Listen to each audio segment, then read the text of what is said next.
name is Tom Kellermann. I'm the head of cybersecurity strategy from VMware. Today, I'd like to welcome my prestigious guest, Errol Weiss, who is the head of cybersecurity, the CSO for the Health-ISAC. Errol, welcome. Hey, Tom. Thanks for being. I'm really glad to be here. Today, we're going to discuss not only your genesis and your career, but more importantly, strategies for empowering a CISO in 2021. So let me begin by asking you, where'd you grow up? Yeah, it's a great question, and kind of leading up to the questions where we're going to, it's very relevant for, I think, how I ended up in the career that I'm in and doing what I'm doing. So to answer the question, I grew up in New York, right outside New York City, in sprawling suburbia, and I got to spend a lot of time in New York City, actually, specifically in the Bronx, working at my father's retail store. Taught me a lot about how to run a business. Awesome. Did you have siblings? Yeah, I have two older sisters. So I always say I had a nicely broken in set of parents by the time I was going through my teenage years. If only there were two in my case. So based on your career and what you've done thus far, I mean, you have many years to go. What moment in history has really inspired you to really focus on security for a living? Yeah, I know we're gonna get to some other kind of inspirational moments. I'd say maybe even earlier in my career, but maybe it might be cliche, but I definitely will say that the events of 9/11, 2001 were very impactful for me. I mean, I was in private sector at the time, and I after a career working for the government and specifically the National Security Agency way before that. I thought about going back to the government and providing some service at that point to try to help out that current situation. And definitely thought about it, but thought that I was probably better suited to help out from a private sector critical infrastructure standpoint by staying where I was. And interestingly enough, years later, 2009, I actually married into a 9/11 victim family. And so I got to see up close and personal what that event meant to that family. And what a loss like that, how it impacted on a very personal level. So it continues to inspire me to this day. That's powerful. For me, 9/11 really represented, non-state actors using asymmetrical capabilities to target critical infrastructures. And now that you're essentially the god of security for the healthcare sector, I really want to understand your genesis in cybersecurity. What was your first break? Who was your mentor in the beginning? Yeah, I'm glad I had some time to think about this because you definitely brought me back. And I have to say, like as a teenager, I mean, I specifically, I don't know how I got my hands on this, but I found myself with a copy of 2600 magazine when I was a teenager and started reading that, looking at that. That got me interested in reading books about computer crime. And I just thought it was fascinating, just given the state of technology where it was at that time. I'm talking about late 70s, early 1980s, and just thinking about already what people were doing and how they were manipulating computers at the time for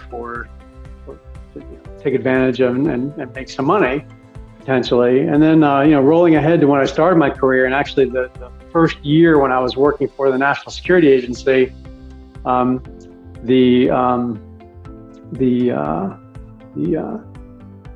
one of the senior leaders in the National Security Agency's Computer Security Directorate, his son was launched a worm on the internet called the Morris worm. That was his son that did that, 1988. And I think about what was the dinner conversations like at the Morris family when young Morris, Robert Morris, was thinking about launching this thing on the then internet. Probably a few dozen computers at the time. And but anyway, I was at NSA at the time, not in computer security yet. And the following year, The Cuckoo's Egg was published by Cliff Stoll. So yet another fascinating computer crime book. And that led me to, when I was ready to make a career change within NSA, as I was looking at the different jobs that were available, I saw some posts for penetration testers in the computer security divisions within NSA. And I thought, it's about time to roll up my sleeves and try that out. And I got very lucky getting into a job at the time where I could actually take advantage of on-the-job training, essentially. learned a lot by doing a lot, and then got also very lucky by being partnered with a really tight-knit group inside the computer security organization. And I'm going to give a shout out to some people like Jeff Mann, Clayton Monroe, and probably a lot of people here know Ron Gula, who later founded Tenable. We were all working together at that time and just really bounced some ideas off of each other and learned a lot from each other. I'm going to give a shout out to two people that are currently there, Mitch and Keith, and I'm just going to leave it like that. But we were all, definitely a good tight club, and we learned quite a bit from each other. So I was really lucky at that time that's where I cut my teeth on computer security, penetration testing, and really learned how to do it and how meaningful it was at the time. And from there, where'd you end up? How did you get to where you are today? Yeah, so after NSA, I had some consulting gigs at places like SAIC and got involved with the commercial security practice there that eventually led to my time in the creation of the ISAC. So I was actually on the team that invented and created the world's first ISAC, financial services ISAC, in 1999. And then after a couple of changes after that, I got really lucky and was able to join Citigroup and work on their global information security team. And then eventually was asked to create and run what became Citigroup's first cyber threat intelligence organization called the Cyber Intelligence Center. And that was really neat for me because eventually during my time there, and I ran that team created and ran it for 8 years after joining there. I was very fortunate in the fact that the importance of threat intelligence was recognized by the organization, and that function got elevated to be a direct report to the global information security team. And I was a direct report to then their Chief Information Security Officer, Charles Blauner, like many folks know. And I got a seat at the table with other direct reports that were reporting to Charles at the time, and got a view for what it was like running a global InfoSec team at a large team at a very large organization, multinational in 130 countries at the time, and got a great view into that leadership and what it was like to lead that team. And speaking of which, I was also very lucky in terms of being offered training opportunities on leadership, managing managers, and performance management. And again, my whole time there, I really became very in tune with the fact that that running those teams was about recognizing that it wasn't just all about all the technical depth that we had picked up along the way. That it was the people management skills, it was the leadership skills that became important when it came to running a team, and the day-to-day aspects, that you need to understand what it's like to be able to run a team in terms of coaching, mentoring, helping the staff grow, and helping them learn what it is they want to do in their own careers. So that was a big part of my upbringing there when I was working on that Citigroup team. Well, that's a great piece of advice. So piggybacking on that, what other, let's say 3 recommendations would you provide to a CISO right now who's watching this, who feels marginalized by the CIO within their organization? Yeah, I think the pieces that stall people out typically is really learning how to manage and communicate up in the chain, right? You need to be a salesperson, I'll say. You need to be able to figure out how to sell that program. You need to be able to figure out how to speak to leadership in the terms that they understand. So it's not just about, not even the CIO, but I would dare say like CFO, financial, and the board of directors for that matter, and really being able to express risk in the terms that they understand, and to be able to demonstrate that if you want to implement a security program or you want to implement a new project, that there needs to be some demonstrated return on investment, right? That ROI, again, you can even term that in terms of dollars and cents, and be able to show that if you invest X million dollars, hopefully there's a major multiple of that from a return on investment standpoint. So, I think it comes down to communicating up the chain, communicating in terms that your customer understands, and helping to reduce risk. question now. I'm going to dig into that ROI. What is the proper ROI calculus for you? For me, it's decreasing dwell time and not allowing your environment to be hijacked so you can be used to attack your constituency. To you, what is that? Yeah, I think I agree with you. I think you're on the right track for sure. I mean, 10, 12, maybe it was 15 years ago at this time, it was all about protecting the perimeter. The perimeter was well understood. We knew where all the entry points were. There were firewalls there. Everything was really well protected. And then with the advent of cloud, all the apps that are out there, that hard, crunchy perimeter is no longer there anymore. And so there was definitely a major shift in the mindset within security teams that I was working with. That wasn't just about stopping and preventing all the attacks. It was how quickly can we find those attacks, those incidents, and turn things around, go into remediation and incident response mode as quickly as possible. So I have to agree with you. I think that's really where we are today as well.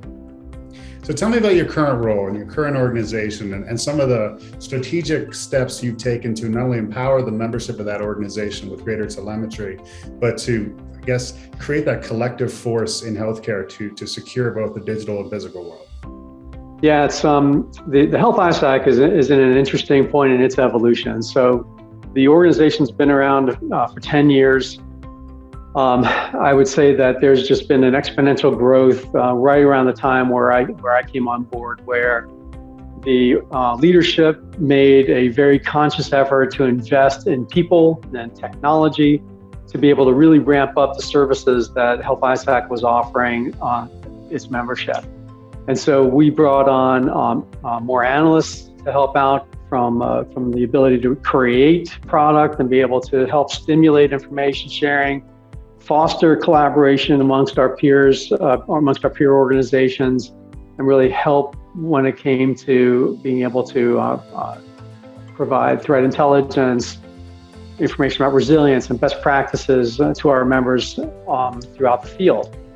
And that really started for me when I came on board about 2.5 years ago with the creation of our Threat Operations Center that's headquartered in Titusville, Florida, and bringing on staff, hiring people, and then training them on really all of those things that I just mentioned in the last 10 minutes, crunched into the last 10 minutes and helping those, that new staff learn about it was like running a Threat Operations Center, creating an intel capability, and helping to deliver that kind of information to our membership. So we really had quite an explosion in services over the past 2.5 years.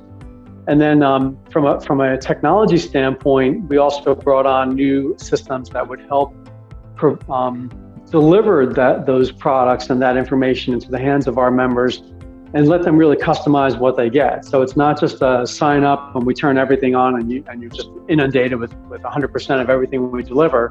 But our members today have the ability to customize what it is that they get, how we deliver it to them. So I think that customization really helps manage the deluge of information and really turning things into actionable intelligence and at the right level. So just even if people are very technical and they want the details, or if it's senior leadership and they only want sort of the state of the current threat landscape and understand really what's happening from the big picture standpoint, they can get that too. And so that's basically what we're delivering today. But beyond that, we have an exercise team that works with our members to do exercises on a regular basis. We've also, in the last year, we've developed a physical security and resilience capability. So we have threat intelligence that focuses on that area as well. And that's most of my day job, I would say. I have some responsibility from the internal security of our own operations standpoint, but again, I'm mostly member facing. So on that note, given the exercises that you help plan and coordinate, what keeps you up at night? Not only in terms of scenario, but what APT threat actor is keeping you up right now? Yeah, I think, Tom, in general, I would say that the thing that we rely on really comes down to the trust of our members to run and operate a secure platform and a trusted community to really enable sharing across all of our members. And so when you think about the kinds of things that are really valuable for our members, it comes down in a lot of cases to real incident information that members are experiencing, taking that information, whether it's IOCs, indicators of compromise, or TTPs of the threat actors, and sharing that in real time with the other members so that they can learn, try to spot that information, and maybe even help build a bigger case that we can promote and share with law enforcement. So again, that trust is just so important for us. So the security of everything that we deliver is so important to me. So as I mentioned earlier, ultimately the buck will stop with me when it comes to the security of our systems. And so I worry about that. I worry that we are maintaining a secure system that won't be breached. From our member standpoint, you just have to look at the day-to-day news media and just look and see what's going on. And it's the ransomware attacks that the healthcare sector is experiencing is really devastating, and it's so unfortunate. We hear, I'll say lip service from the threat actors saying, "Oh, we're not going to attack the hospitals. We understand they're dealing with COVID-19 and all that. At this point, they're inundated and dealing with all that." But we know it's not true, and it's just so devastating. So there's some ideas out there on what we might be able to do to help out with that, and that's really where I'm trying to focus some of my time as well.